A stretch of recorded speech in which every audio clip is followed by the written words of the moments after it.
Hey guys, Nary here from Drakewing Gaming. Some of you know me on Twitter, the Gaming Dragon. Today's video is going to be a little bit different than what I normally do. 1 second, setting mobile timer. Okay, so I was going to do a Doom Eternal video today. I've been taking the last few days off to kind of, get a couple things in order, celebrate the new year.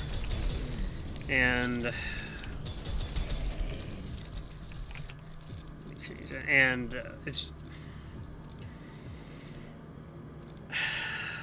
it's so hard to think about what has happened, what has transpired in the last day in America. And I know I don't talk about politics on this channel. I never have. I wanted to think I never would have to, but this is something that I feel like I've got to talk about, something that I've got to address. Everyone's talked about it. It'd be kind of weird if I didn't. And I'm showing off a little bit of Proteus while I talk about this. I wouldn't call it lighthearted, but it's just fast-paced first-person action. A lot of fun.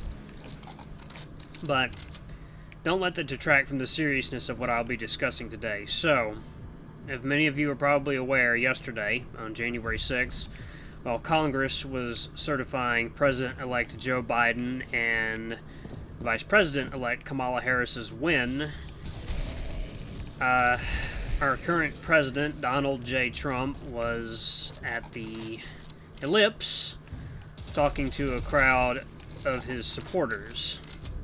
And for reasons known only to him, and probably those closest to him, he decided it would be in his best interest to put the lives of his colleagues and his political adversaries at risk in what can only be described as a terrible, shitty, failed Game of Thrones-esque plot. I'm usually not one for conspiracy theories. In fact, I tend to just completely avoid them altogether. But what I saw yesterday,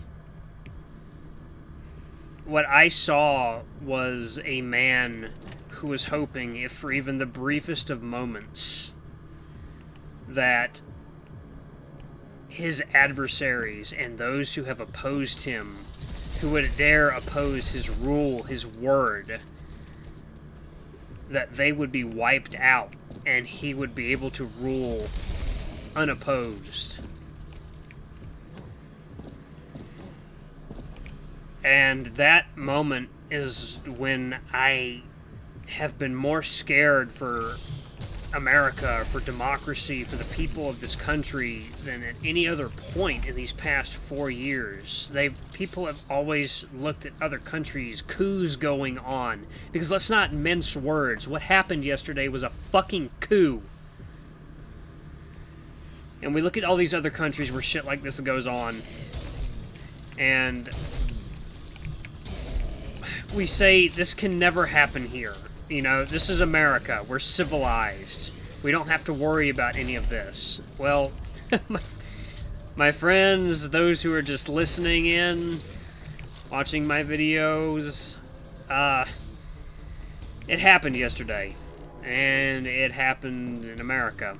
The one place where we never thought it would, even though many of us said that they fully expected this to happen at some point during a Trump presidency, and lo and behold, they were right. I was one of them.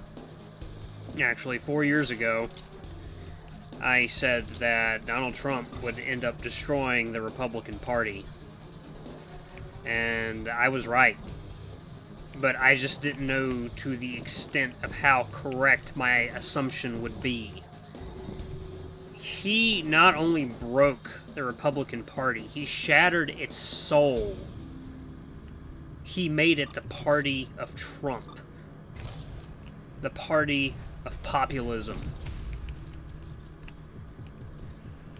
That's really nice. Anyway, but Yesterday we saw what happens when conspiracy theories run rampant, when they are allowed to propagate without opposition, when they are echoed from the tops of podiums by people in positions of power over you and me. People who won't even directly get involved in their bullshit, but will have others, people who are more gullible or have been fed this bullshit through extremist right-wing media outlets and online platforms, to do their bidding for them, to get blood on their hands when these politicians will simply denounce the actions of those misguided few. And my friends, this is not how this works. This is not how it should work. This is not how it should be. This should not have happened in America. This shouldn't happen anywhere. We are supposed to be the model country for other countries to follow. We are supposed to be that shining beacon of hope for other countries that are trying to throw off the shackles of oppression. What the fuck are we now? What do we do now? Where do we go from here? What happens at this point? We have gone past the line. We are on the edge of a cliff. We were on the precipice of falling to oblivion yesterday.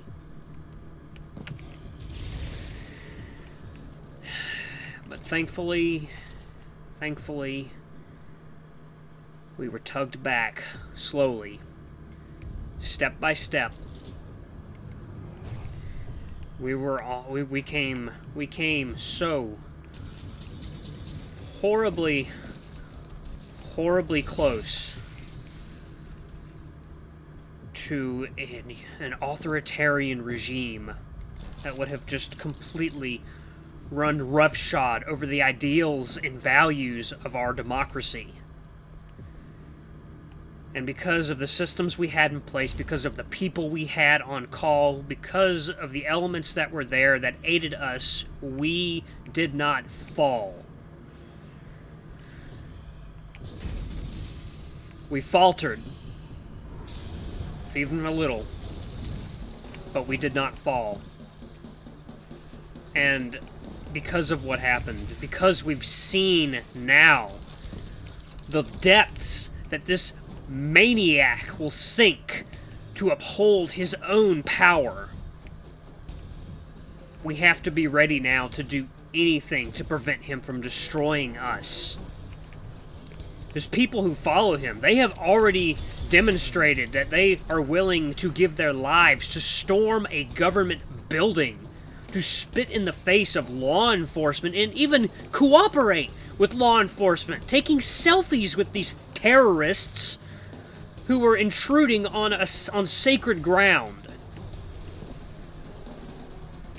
Not to mention what can be said about the horribly lax security protocols enacted by those officers who are responding. I've seen what police can do to people at Black Lives Matter protests. But these people, unfortunately, one person was shot and killed, and 3 others died, I believe, in critical care. Or from medical services, I'm not sure. I have to look that one up a little bit more, but you saw how the National Guard just bulldozed people at Black Lives Matter protests, and now you see how these white nationalists and fucking terrorists were treated by the security who was supposedly there to protect the very people ensuring that our democracy can continue. Now, thankfully, Congress did what it was supposed to do. Last night, after a curfew was enacted in D.C., after the National Guard had been mobilized and were spread throughout the area keeping watch, Congress did what it was made to do, and it elected Joe Biden and Kamala Harris, the vice president. It elected them the president and vice president of the United States. These terrorists, these monsters who have just bred online, just propagated their filth They're hateful, horrible filth. We saw what happens when you give a voice to that. Let America never forget that hate, even if spoken online, can manifest if the right people say it. If the right people echo it back to those who believe it. Words have meaning. Words have consequences.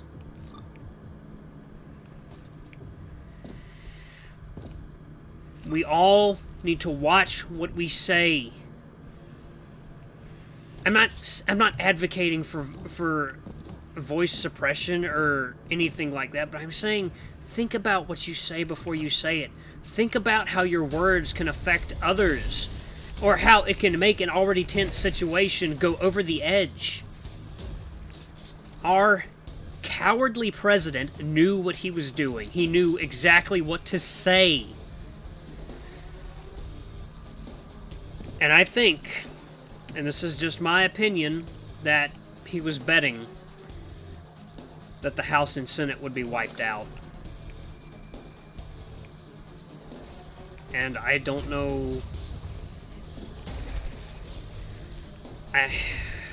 I don't know how we move on from this. I know we cannot forget this. Can we forgive this? Can we forgive this man for what he's done? I say right now, no. If he turns himself in, if he gives himself up, if he resigns, if he abdicates power, then maybe we'll know that he feels some sorrow for the words and violence, for the violence that he has incited with his words.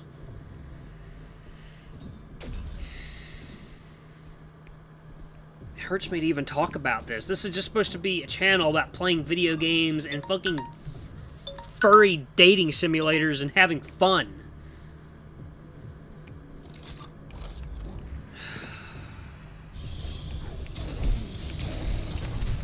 I just am just terrified about the kind of precedent this sets in the future, what this inspires.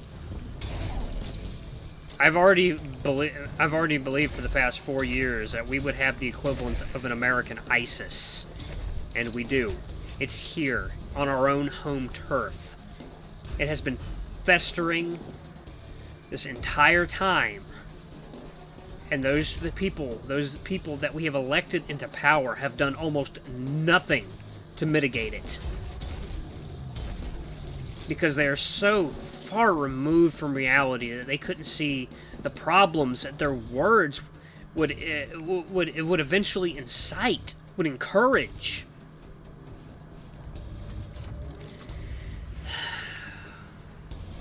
God, I've already got a headache from talking about this.